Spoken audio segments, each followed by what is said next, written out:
Hi hello எல்லாருக்கும் வணக்கம், welcome back.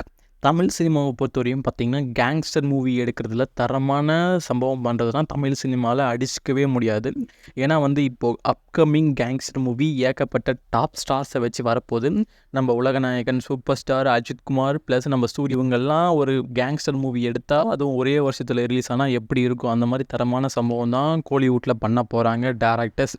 First பார்த்தீங்கன்னா, டேரக்டர் லோகேஷ் கனகராஜ் நம்ம சூப்பர் ஸ்டாரை வச்சு கூலின்னு சொல்லிட்டு ஒரு தரமான கேங்ஸ்டர் மூவி, அதுவும் அவரோட ஸ்டைலில் பண்ணும்போது அதோட அவுட்புட்டே வேறு லெவலில் தான் வரப்போகுது. ரொம்ப சீக்கிரமாகவே இந்த படத்துக்கு என்ன ஃபர்ஸ்ட் ஷெடியூலில் ஸ்டார்ட் பண்ண மூவி டீம் பிளான் பண்ணியிருக்காங்க. இந்த படத்தை பொறுத்தவரையும் பார்த்தீங்கன்னா, இப்போதைக்கு நம்ம சூப்பர் ஸ்டார் மட்டும் தான் கமிட்டாக ரொம்ப சீக்கிரமாகவே இந்த படத்துக்கான ஃபர்ஸ்ட் ஷெடியூலில் ஸ்டார்ட் பண்ண மூவி டீம் பிளான் பண்ணியிருக்காங்க.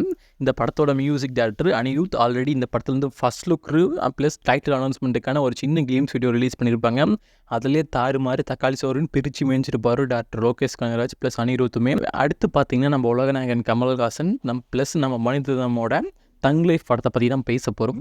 இந்த படத்தை பொறுத்தவரையும் பார்த்தீங்கன்னா, 26 வருஷத்துக்கு அப்புறம் இவங்க 3 பேரும் ஒன்றா சேர்றாங்க.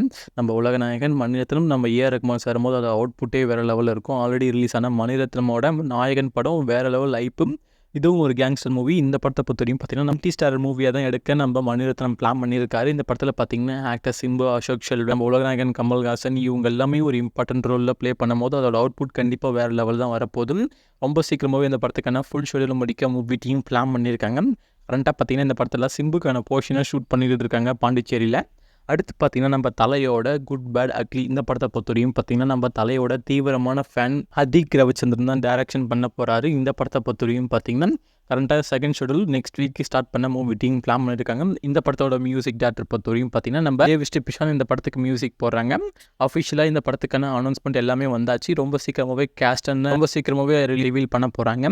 நீங்கள் இந்த படத்துக்காக அதே மாதிரி நீங்கள் இந்த காம்போக்காக எவ்வளோ வெயிட் பண்ணீங்கன்னு சொல்லிட்டு கீழே கமெண்ட்டில் தட்டி விடுங்க. இந்த காம்போ பொறுத்தவரையும் ஒரு டிஃப்ரெண்ட்டான காம்போ தான் சொல்லி ஆகணும். தமிழ் சினிமாவில் இதுதான் முதல் முறை சம்பவம் சொல்லி ஆகணும். ஏன்னா நம்ம சூர்யாவும் நம்ம கார்த்திக் சுப்ராஜ் 2 பேரும் டிஃப்ரெண்ட்டான ஆக்டர்ஸ் அண்ட் டேரக்டர்ஸ். ஸோ 2 பேரும் சேரும்போது ஒரு கேங்ஸ்டர் ஃபிலிமாக அது வரும்போது அதோட அவுட்புட் வேறு லெவலில் தான் இருக்க போகுது. படத்துக்கான ஷூட்டிங் அந்தமானில் ஸ்டார்ட் பண்ணிட்டாங்க. ரொம்ப சீக்கிரமாகவே ஃபர்ஸ்ட் ஷெடியூலில் முடிக்க மூவி டீம் பிளான் பண்ணியிருக்காங்க. இந்த படத்தோட மியூசிக் டேரக்டர் பொறுத்தவரையும் பார்த்தீங்கன்னா, நம்ம சந்தோஷ் நாராயணன். வெயிட் பண்ணி பார்க்கலாம். இந்த 4 கேங்ஸ்டர் மூவியில் நீங்கள் எந்த கேங்ஸ்டர் மூவிக்காக வெயிட் பண்ணுறீங்கன்னு சொல்லிட்டு கீழே கமெண்ட்டில் தட்டி விடுங்க.